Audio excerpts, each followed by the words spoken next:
ശബരിമല സ്വർണ്ണക്കൊള്ളയുമായി ബന്ധപ്പെട്ട വിഷയമാണ്. അതും രാഷ്ട്രീയമായി ഏറെ ചർച്ച ചെയ്യപ്പെടുന്ന ഒരു സമയം തന്നെയാണ്. കഴിഞ്ഞ ദിവസമായിരുന്നു UDF കൺവീനർ ആയിട്ടുള്ള അടൂർ പ്രകാശിനെ പ്രത്യേക അന്വേഷണ സംഘം ചോദ്യം ചെയ്തത്. എങ്കിൽ ഇപ്പോഴിതാ ആന്റോ ആന്റണി MPക്കും അന്വേഷണ കുരുക്ക് എന്നതാണ് വാർത്ത.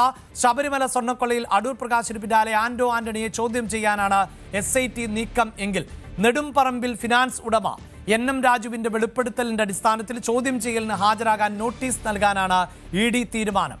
ആന്റോ ആന്റണി 2 കോടി രൂപ വാങ്ങിയെന്നായിരുന്നു NM രാജുവിന്റെ വെളിപ്പെടുത്തൽ. പോറ്റിയുമായുള്ള അടുപ്പം ചോദിച്ചറിയുകയാണ് SITയുടെ ലക്ഷ്യമെങ്കിൽ ഈ സാമ്പത്തിക ഇടപാട് സംബന്ധിച്ചായിരിക്കും ED അന്വേഷിക്കാൻ പോകുന്നത്. വാർത്തയുടെ വിശദാംശങ്ങളുമായി നവമി ദിനേശ് ആണ് ചേരുന്നത്. നവമി, തെരഞ്ഞെടുപ്പ് രാഷ്ട്രീയത്തിൽ ഏറെ ചർച്ചയാകുന്ന വിഷയം, ഇനിയും ചർച്ചയാകാൻ പോകുന്ന വിഷയം, അവിടെയാണ് കൂടുതൽ കോൺഗ്രസ് നേതാക്കളെ SIT ചോദ്യം ചെയ്യാൻ പോകുന്നു എന്നതും EDയുടെ മുന്നിലേക്ക് ആന്റോ ആന്റണിക്ക് എത്തേണ്ടതായി വരും എന്നതും പ്രധാനപ്പെട്ടതായി മാറുന്നത്. ഇന്നലെ രാജുവിന്റെ ആരോപണത്തെ ആന്റോ ആന്റണി തള്ളിക്കളഞ്ഞതാണ്. തെരഞ്ഞെടുപ്പുമായി ബന്ധപ്പെട്ട് ചില ഫണ്ടുകൾ കൈകാര്യം ചെയ്തു എന്ന് പറയുമ്പോൾ പോലും ആ തുക എത്ര എന്നൊന്നും പറയാൻ ആന്റോ ആന്റണി തയ്യാറായിട്ടില്ല. അപ്പോൾ വലിയ തുകയാണ് കൈമാറിയത് എങ്കിൽ, അതിന് ഡോക്യുമെന്റ് ഉണ്ട് എങ്കിൽ തീർച്ചയായും EDക്ക് അത് പരിശോധിക്കേണ്ടതായി വരും എന്നത് വ്യക്തമാണ്. ഏത് തരത്തിലാണിത് കോൺഗ്രസിനെ അടക്കം പ്രതിരോധത്തിലാക്കുന്നത് നവമി?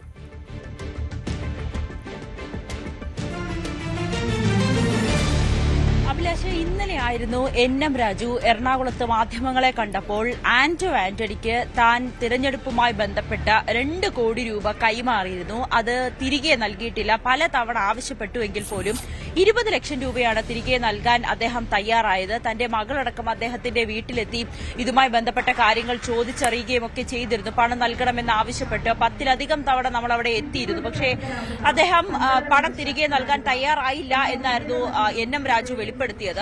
ഇത് താൻ കൃത്യമായി തന്നെ EDക്ക് മുന്നിൽ അറിയിച്ചിരുന്നു, ക്രൈംബ്രാഞ്ചിന് മുന്നിലും അറിയിച്ചിരുന്നു എന്ന് കൂടി NM രാജു കൂട്ടിച്ചേർത്തു. ഇതിന്റെ അടിസ്ഥാനത്തിലാണ് ED കുറച്ച് ദിവസങ്ങളായി തന്നെ ഇതുമായി ബന്ധപ്പെട്ട്, അതായത് ഈ നെടുമ്പറമ്പ് ഫിനാൻസ് തട്ടിപ്പുമായി ബന്ധപ്പെട്ട് ഈ തട്ടിപ്പ് പണം ആരുടെയൊക്കെ കൈകളിലാണ് ഉള്ളത് എന്നതുമായി ബന്ധപ്പെട്ട ഒരു അന്വേഷണം നടന്നുകൊണ്ടിരിക്കുകയാണ്.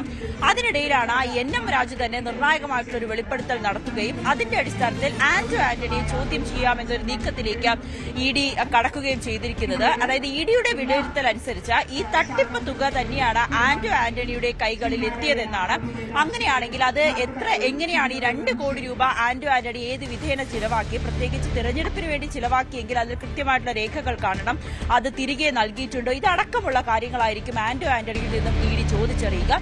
അതിനുവേണ്ടി നോട്ടീസ് അയച്ച് കൊച്ചിയിലെ ഓഫീസിലേക്ക് വിളിച്ചു വരുത്തുവാനാണ് ED തീരുമാനം. അതിനു മുൻപായി NM രാജുവിനോട് ഇതുമായി ബന്ധപ്പെട്ട രേഖകൾ ഹാജരാക്കുവാനും ആവശ്യപ്പെട്ടേക്കുമെന്നാണ് നമുക്ക് ഇപ്പോൾ ലഭിക്കുന്ന വിവരം. അതായത് ഈ ഇന്നലെ നടത്തിയ പത്രസമ്മേളനത്തിൽ NM രാജു പറഞ്ഞത് തന്റെ പക്കൽ കൃത്യമായിട്ടുള്ള തെളിവുകളുണ്ട്. അതായത് പ്രത്യേകിച്ച് ഒരു ഈട് നൽകാതെയാണ് ഈ 2 കോടി രൂപ ആന്റോ ആന്റണിക്ക് നൽകിയത്. പക്ഷെ തന്റെ അക്കൗണ്ട് വഴിയാണ്, ഫിനാൻസ് സ്ഥാപനത്തിന്റെ അക്കൗണ്ട് വഴിയാണ് നൽകിയിരിക്കുന്നത്. ആ അക്കൗണ്ടിലെ വിശദാംശങ്ങളും സ്റ്റേറ്റ്മെന്റ് അടക്കം താൻ നൽകുന്നുണ്ട്. അതോടൊപ്പം ഈ 20 ലക്ഷം രൂപ തിരികെ നൽകിയിട്ടുണ്ട്. അതായത് ആന്റോ ആന്റണി തന്റെ അക്കൗണ്ടിൽ നിന്നും 20 ലക്ഷം രൂപ ഈ നെടുമ്പറമ്പ് ഫൈനാൻസിന് തിരികെ നൽകുകയും ചെയ്തിരുന്നു. ഇതിന്റെ സ്റ്റേറ്റ്മെന്റ് അടക്കം ഹാജരാക്കാനായിരിക്കും ED പ്രധാനമായും ആവശ്യപ്പെടുക. അതിനുശേഷമായിരിക്കും ആന്റോ ആന്റണിയെ ചോദ്യം ചെയ്യാൻ വിളിപ്പിക്കുക. അപ്പോൾ ആന്റോ ആന്റണി കൃത്യമായിട്ട് EDക്ക് മുന്നിൽ തെളിയിക്കണം ഈ 2 കോടി രൂപ ഏത് വിധേനയാണ് ചിലവാക്കിയത്, എങ്ങനെയാണ് ഈ പണം കൈപ്പറ്റിയത് എന്നീ കാര്യങ്ങൾ ആന്റോ ആന്റണിയും EDക്ക് മുന്നിൽ സമർപ്പിച്ചേ മതിയാകൂ. ഇപ്പോൾ ഈ നെടുമ്പറമ്പ് ഫിനാൻസ് തട്ടിപ്പുമായി ബന്ധപ്പെട്ട ഈ പോലീസ് അടക്കം കേസ് രജിസ്റ്റർ ചെയ്ത് അതിന്റെ പേരിൽ അറസ്റ്റിലായ ഒരു വ്യക്തി കൂടിയാണ് രാജുവും തന്റെ ഭാര്യയും 2 മക്കളും. ആ ഒരു അന്വേഷണം നടക്കുന്നതിനിടയിലാണ് EDയുടെയും രംഗപ്രവേശനം, പിന്നീട് ഈ ആന്റോ ആന്റണിക്കെതിരായിട്ടുള്ള വെളിപ്പെടുത്തൽ. ഇതെല്ലാം തന്നെ EDയെ സംബന്ധിച്ച് ഏറെ നിർണായകമായിട്ടുള്ളൊരു ഘട്ടത്തിലേക്കാണ് കടക്കുന്നത്. അതിനപ്പുറത്തേക്ക് ആന്റോ ആന്റണിയെ സംബന്ധിച്ച് ഏറെ നിർണായകമാകുന്നു, കുരുക്ക് മുറുകുന്നു. കാരണം തെരഞ്ഞെടുപ്പ് പോലും അടുത്തിരിക്കുന്ന സാഹചര്യത്തിൽ UDFനെതിരായിട്ടുള്ള ആയുധമാക്കാൻ തന്നെയാണ് ഇത് മറ്റു പാർട്ടികളും തീരുമാനിച്ചിരിക്കുക. എന്തായാലും ഇനി എന്താണ് ആന്റോ ആന്റണിയെ ചോദ്യം ചെയ്യാൻ വിളിപ്പിക്കുക എന്നതാണ് ഇനി ഉറ്റുനോക്കുന്നത്. അഭിലാഷ്, തീർച്ചയായും അടുത്ത നിയമസഭാ തെരഞ്ഞെടുപ്പിൽ പ്രത്യേകിച്ച് കോൺഗ്രസിനെതിരെ ഉള്ള ആയുധമാക്കി ഇതിനെ മാറ്റും CPM-ഉം BJP-യും എന്നതിൽ തർക്കമില്ല. അതുമാത്രവുമല്ല, നെടുമ്പറമ്പിൽ ഫിനാൻസിന്റെ ഉടമ രാജു ഇത്തരത്തിലൊരു വാർത്താ സമ്മേളനം നടത്തുമ്പോൾ അദ്ദേഹം ഒരു സാമ്പത്തിക സ്ഥാപനം നടത്തുന്ന ആളാണ്.